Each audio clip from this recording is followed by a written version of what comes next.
নবী করিম সাল্লাল্লাহু আলাইহি ওয়াসাল্লাম বলেছেন, আল্লাহর দিনগুলোর মধ্যে এমন কোনো দিন নাই যেদিন ইবাদত করা আল্লাহর কাছে জিলহজের 10 দিনের ইবাদতের চেয়ে বেশি প্রিয়।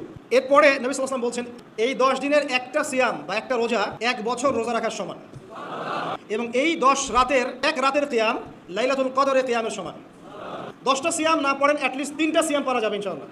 একটা সোমবার পাবো সামনে আমরা, একটা বৃহস্পতিবার পাবেন, আর আরাফার সিয়াম পাবেন ইনশাআল্লাহ। আরাফার সিয়াম রাখলে আগের 1 বছর পরের 1 বছর 2 বছরের গুনাহ মাফ হয়ে যাবে ইনশাআল্লাহ আযজা ওয়া জাল। এরপরে বাইহাকির একটা বর্ণনা আছে, জিলহজ মাসের প্রথম দশকের রাতের প্রত্যেকটা নেক আমলকে 10 দিয়ে গুণ করা হয়, 10 গুণ বৃদ্ধি করা হয়, সুবহানাল্লাহ। জিলহজ মাসের প্রথম দশকের প্রতিদিন 1000 দিনের সমান, এবং আরাফার দিনের মর্যাদা 10,000 দিনের সমান। নবী সাল্লাল্লাহু আলাইহি ওয়াসাল্লাম বলছেন যে জিলহজ মাসের চাঁদ যে ব্যক্তি দেখবে, সে যেন তার নখ এবং তার চুল এগুলো যেন আর না কাটে। যদি না কাটেন তাহলে কি হবে? আপনি একটা পূর্ণাঙ্গ কুরবানি নাকি পাবেন ইনশাআল্লাহ। আর একটা কুরবানি নাকি কি জানেন? কুরবানির পশুর গায়ে যতগুলো লোমকূপ আছে ততগুলো নাকি আপনার আমলনামায় যুক্ত হবে ইনশাআল্লাহ।